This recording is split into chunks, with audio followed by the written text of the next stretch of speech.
સુરતના રામપુરા ખાતે આવેલી TNTV institute of nursing, Venus hospital અને ફાયર વિભાગના સહયોગથી ફાયર મોક ડ્રીલનું સફળ આયોજન કરવામાં આવ્યું. મોક ડ્રીલ દરમિયાન ફાયર વિભાગના નિષ્ણાતોએ આગ લાગવાની સ્થિતિમાં શું કરવું, ફાયર એક્સટિંગ્યુશરનો યોગ્ય ઉપયોગ, ઇમારતમાંથી સુરક્ષિત રીતે બહાર નીકળવાની પ્રક્રિયા તેમજ અન્ય વ્યક્તિઓને મદદ કરવાની રીતો અંગે વિગતવાર માર્ગદર્શન આપ્યું હતું. આ પ્રસંગે સંસ્થાના પ્રિન્સિપાલ પ્રોફેસર કિરણ દોમડિયા, સુરત મહાનગરપાલિકાના ફાયર ઓફિસર, સંસ્થાના કુલ 150 નર્સિંગ વિદ્યાર્થીઓ અને 40 સ્ટાફ સભ્યોએ ઉત્સાહપૂર્વક ભાગ લીધો હતો.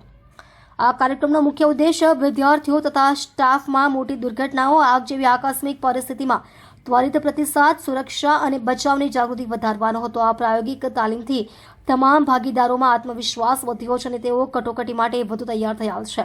આવી તાલીમો નિયમિતપણે યોજવાની જરૂરિયાત પર પણ ભાર મૂકવામાં આવ્યો હતો. કાર્યક્રમના અંતે વાઇસ પ્રિન્સિપાલ જીમી જેમ્સ મોગારિયાએ SMC ફાયર વિભાગના અધિકારીઓ અને તમામ ભાગીદારોનો આભાર વ્યક્ત કર્યો હતો. સંસ્થાના સિવિલ એન્જિનિયર સુનીશ પટેલનો પણ સહયોગ મળ્યો હતો. આ ફાયર મોક ડ્રીલ સંસ્થાના વિદ્યાર્થીઓ અને સ્ટાફમાં સુરક્ષા જાગૃતિ વધારવા માટે અત્યંત મહત્વપૂર્ણ માહિતી ઉપયોગી સાબિત થઈ હતી.